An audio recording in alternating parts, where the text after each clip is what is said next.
Palakkad bus ജീവനക്കാർ തമ്മിൽ കൂട്ടത്തല്ല്. സമയക്രമത്തെ ചൊല്ലിയാണ് ജീവനക്കാർ നടു റോഡിൽ ഏറ്റുമുട്ടിയത്. കോട്ടയം കുറുപ്പന്തറയിൽ ബസ് ജീവനക്കാരനും ലോറി ഡ്രൈവറും തമ്മിൽ സംഘർഷമുണ്ടായി.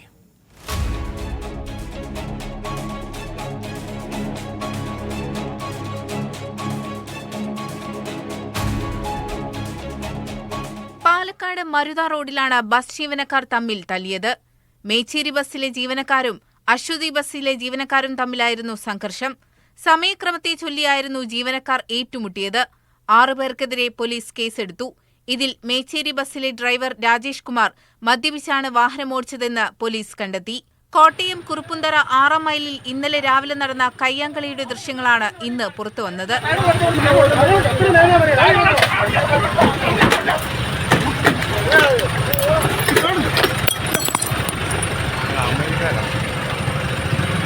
ബസ്സിന് സൈഡ് കൊടുത്തില്ലെന്നാരോപിച്ച് നടുറോഡിൽ ജീവനക്കാരൻ ലോറി ഡ്രൈവറുമായി തർക്കത്തിലേർപ്പെടുകയായിരുന്നു.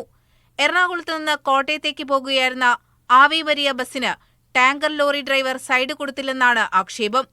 ബസ് ലോറിക്ക് മുന്നിൽ കയറ്റി നിർത്തുകയും തുടർന്നുണ്ടായ വാക്കേറ്റത്തിനിടെ ഇരുവരും തമ്മിലടിക്കുകയായിരുന്നു. ഇത് സംബന്ധിച്ച് നിലവിൽ പരാതികളൊന്നും ലഭിച്ചിട്ടില്ലെന്ന് പോലീസ് പറഞ്ഞു.